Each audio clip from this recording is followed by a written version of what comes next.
Thank you for tuning out this evening for this meeting, for this gathering. As just said, the purpose of tonight's meeting and the discussion is to start a conversation about and to start getting some responses about the Royal Commission's report into the March 2019 mosque shootings in Christchurch. The Royal Commission was set up to look at the question of what led up to that terrorist act, and then to look at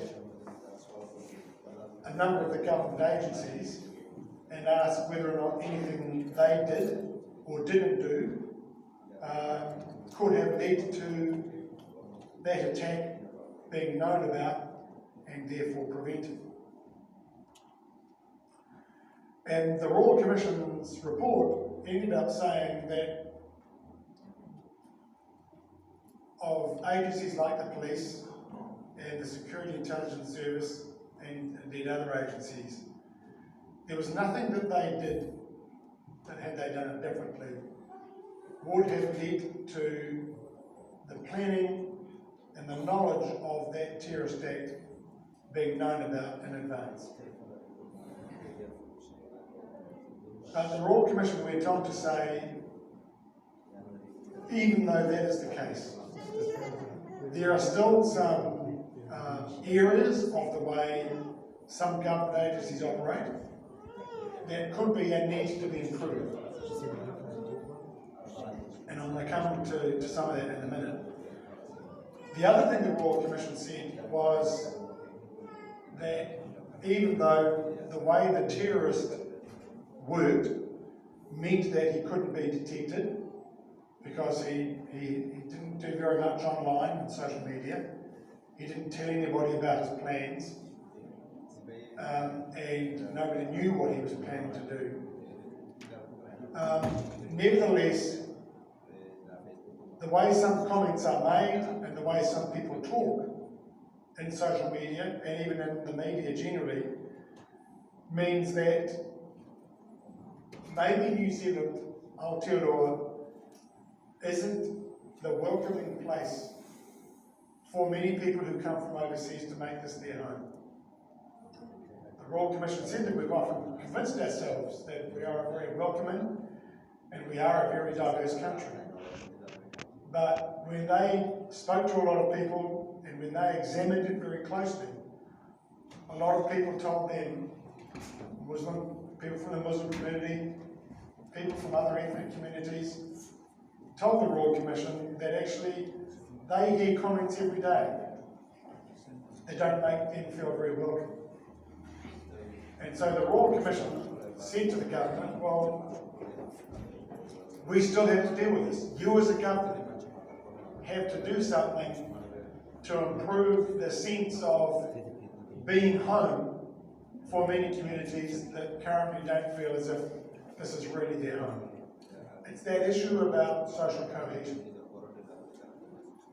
My colleague, Minister Priyanca Radhakrishnan, she's been given a job to work on this whole issue about social cohesion. What is it that we need to do? What is it that government institutions need to do?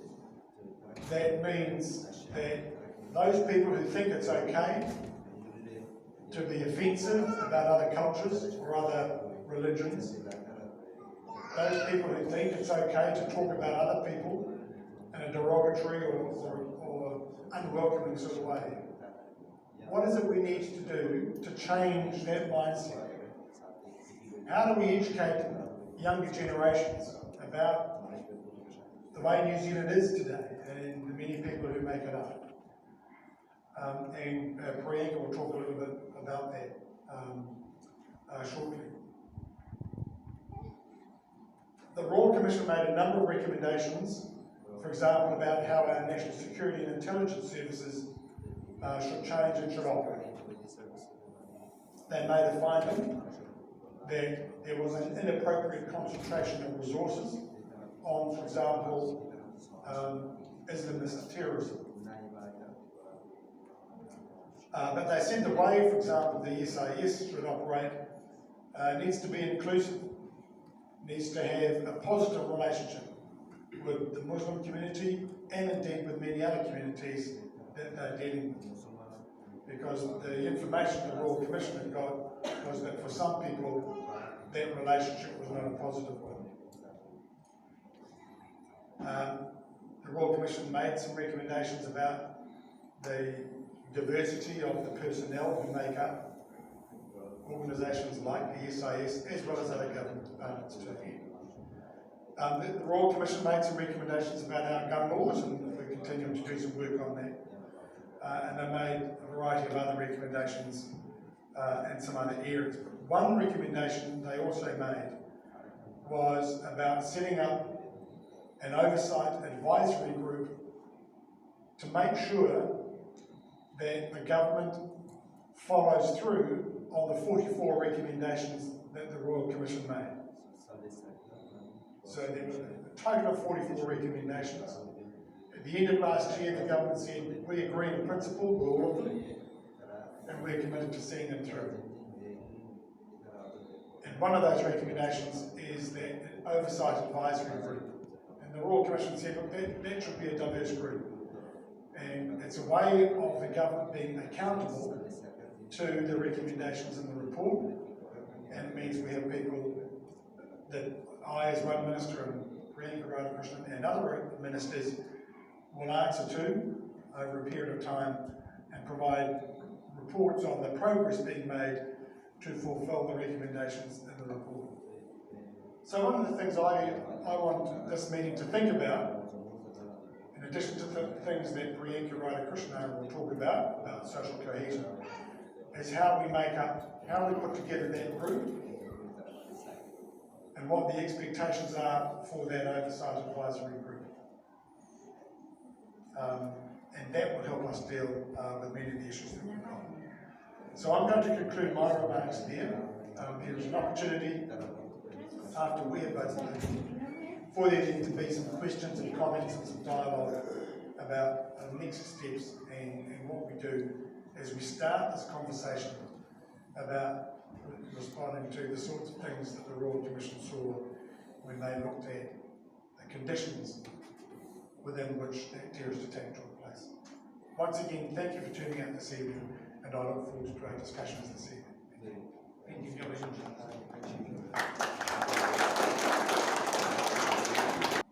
Tēnā koutou katoa, Assalamualaikum. Can I just also begin by thanking you for being here this evening, and Riaz, to you and your team from the Vanuatu Muslim Association for hosting us this evening. I also would like to begin by acknowledging just the devastating loss that resulted from the March 15th terror attacks, the 51 shuhada, affected whānau, survivors and witnesses from that day. It was an attack that was targeted at one faith community but reverberated across Aotearoa and impacted all of us. And as we've travelled across the country and engaged with our Muslim brothers and sisters, one of the messages that I've heard loud and clear is to ensure that our response to the 44 recommendations actually takes us on a journey that benefits all of us.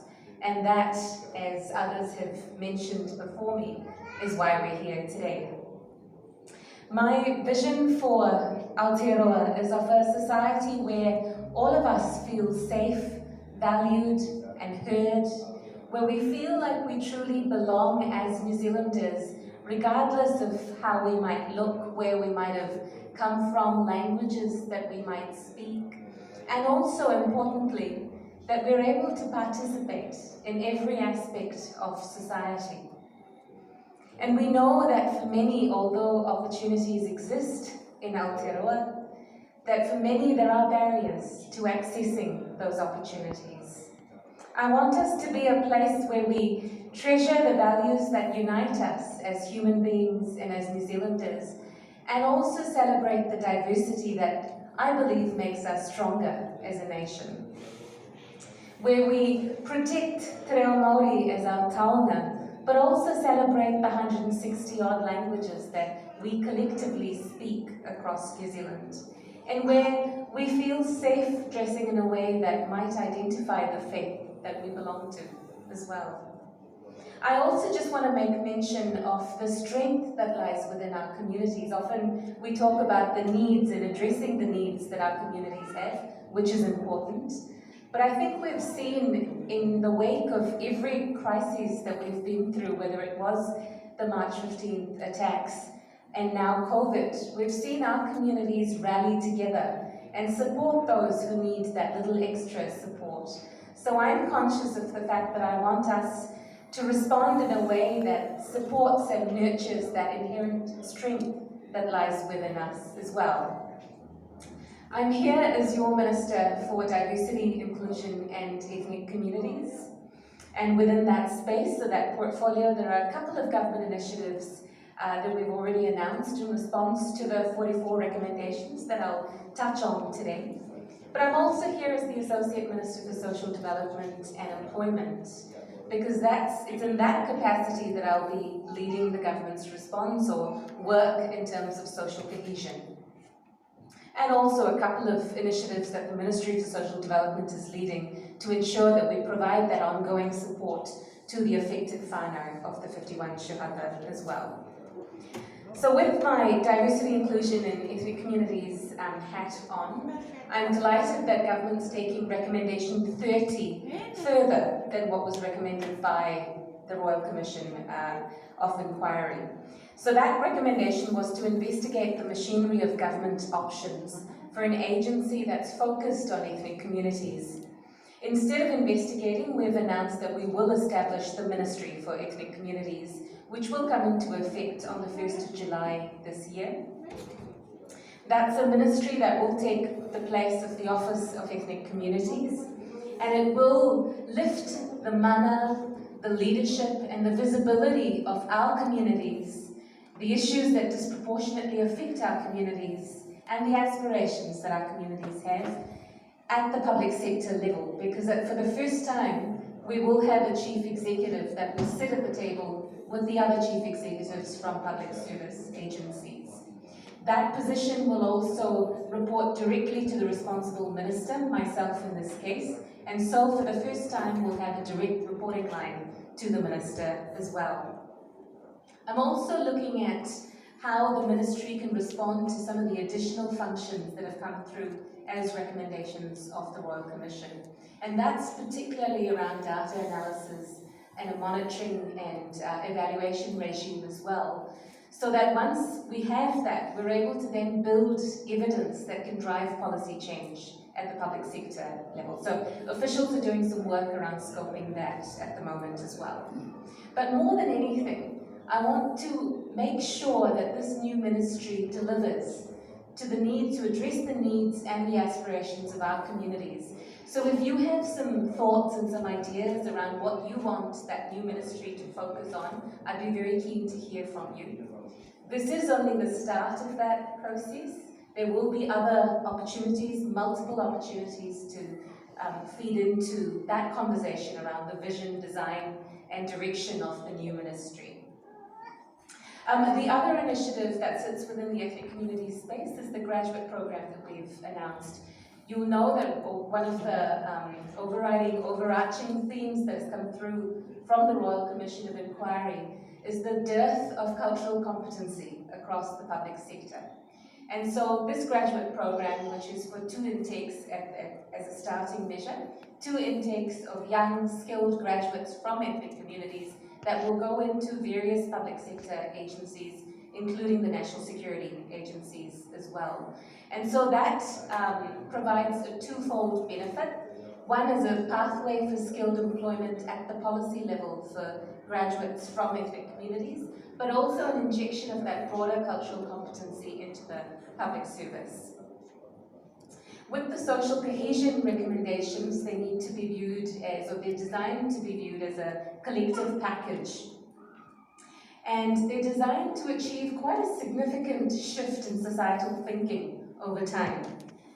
They will be based in the unique context that we're in Aotearoa, so based on Te Ao Māori values, on the principles of Te Tiriti o Waitangi, which means a genuine partnership with tangata whenua, but also including various other groups of people in that conversation as well. And so the work around building or strengthening social cohesion goes beyond ethnicity, it goes beyond faith communities. It must involve, I feel, and I'd be keen to hear your views, must involve Pākehā communities, Pacific communities, rainbow communities, people with disabilities, so that we have a genuine conversation on how we move to a society where we value diversity and move towards inclusion, so that everyone's able to access those opportunities that I mentioned as well. Just finally, on the 2 points on support for our Muslim communities, affected whānau specifically, we've got a case management service that has been in place called the Kai Whakaoranga Case Management Service to provide that initial support to affected whānau, which is being strengthened as well to ensure that we meet the ongoing needs of that group. That will also feed into the Collective Impact Board, which is a recommendation from the report as well, that will bring together government, NGOs, and representatives from the group of affected whānau to ensure that the ongoing service provision meets the needs of that group. So I'll leave it there in terms of the specific government initiatives that sit within my area of work and my mandate, and just end by saying once again a huge thank you to all of you for being part of this process. If we're going to get it right, we're going to have to work together. So thank you for your time. Nō reira, tēnā koutou.